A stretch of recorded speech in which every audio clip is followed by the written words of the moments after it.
Welcome back to another episode of Let's Make Dinner. I just have 3 short and sweet recipes for you today. So we are starting with some Salisbury steak. Such a classic gray comfort food. So I've got a pound of ground beef. I've got breadcrumbs, eggs, Worcestershire A1 ketchup, some seasoning, and we're just going to get that all mixed together.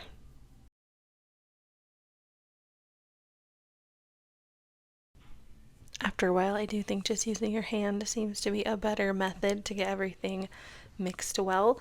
And then I'm going to start portioning it out. So like I said, I had a pound of ground beef, and I wanted to do like a mini Salisbury steaks. So my goal was to get 8 patties out of the 1 pound, and I did that. And then we're going to place them in a nice hot pan to get them cooking. They don't take very long because they are small and thin, but definitely still want to get them nice and browned on both sides before we add them back to the gravy.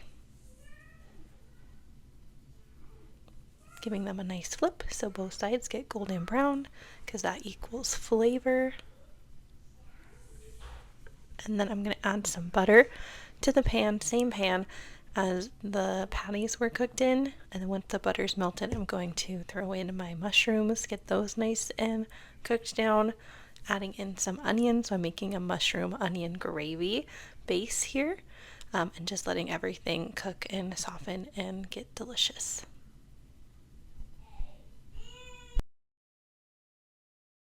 Once the onions have started to soften, I'm going to go ahead and throw in a measure with your heart amount of garlic, and let that cook until fragrant. Then to the pan, we're throwing in some flour. I don't have exact measurements, but there was the leftover oil or grease from the patties. Plus, of course, I used butter to cook the mushrooms and onions. So I just added enough flour to kind of make it thick, like a thick paste texture. And then we start adding in the broth. And so I do a little bit of broth at a time, stir it up to try to kind of get it all mixed in with the thick flour. I'm adding in more of the same seasoning that I had seasoned the Salisbury steak patties with. And then of course, just kind of continuing to monitor the thickness of the gravy and adding broth when needed.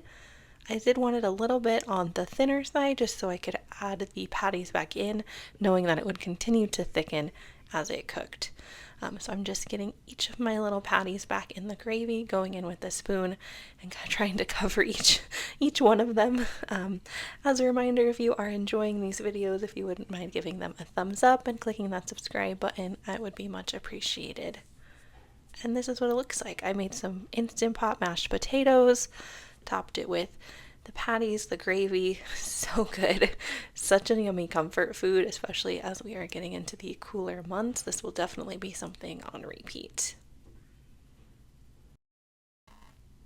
Next up, I have a meal that was kind of just a what do I have in my pantry, what leftovers do I have, and what needs to be used up sort of a meal. So I had 1 small can of red enchilada sauce. I had about half a jar of queso, and then I had some shredded chicken just from a batch of chicken I had cooked up in the Instant Pot. And then I pretty much always have cheddar cheese and tortillas in my house. So I was like, I could probably do something with that. I didn't have enough of the red enchilada sauce to make that the sole sauce, so that was why I wanted to mix it with the queso. So I'm just layering that. I got 2 layers with my chicken mixture, so I'm just doing the top layer here and getting that kind of spread out along my tortillas. And then we're going to cover it with additional tortillas. I just kind of rip them to fit, and then using the very last bit of that enchilada sauce and then the queso, and then just giving that a nice little spread so none of the tortillas are going to get burnt or super crispy and everything is nice and saucy. And then of course adding shredded cheddar cheese because, as we've learned on this channel, everything is better with cheese. It's just a fact.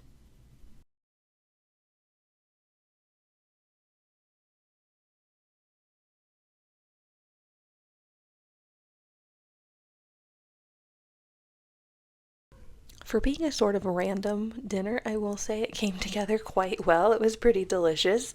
And I served that up with just some quick rice and some refried beans. We had some cilantro. I always think everything looks a little prettier with a little green if you have any on hand. And it was super easy to make. Next up, this is our last meal for this video. I am doing, again, just some leftover shredded chicken. I just like to cook a big batch in the Instant Pot and shred it up for the week, depending on the recipes that I'm making. I have this buffalo chicken dip from Walmart, a little bit of extra ranch, and then some shredded cheddar cheese. And with these, I call them like flautas, but definitely not authentic by any stretch of the imagination. But it's just, I use that mixture to then fill my small, like fajita size flour tortillas. I like doing this both with the buffalo chicken, seems to be the most common recipe that we do, but I'll also do like a spinach artichoke, pretty much any of those kinds of like dips that you can get from the store mixed with chicken. They make great quick and easy dinners like this, so something to keep in mind. I just keep making them until I run out of either tortillas or dip, giving that a little spray and popping them in the oven. I do typically rotate them halfway through just so I can try to get both sides a little crispy. Super easy, delicious. You could do it in the air fryer too, but since I have so many, it's just easier in the oven because the air fryer, I'd have to do them in batches. Serve it with a little bit of ranch. I did some carrot sticks, a couple pickle slices because I love pickles. And that's a wrap on this dinner episode. Thanks so much for watching. Hope this inspired you to get in the kitchen, make something delicious.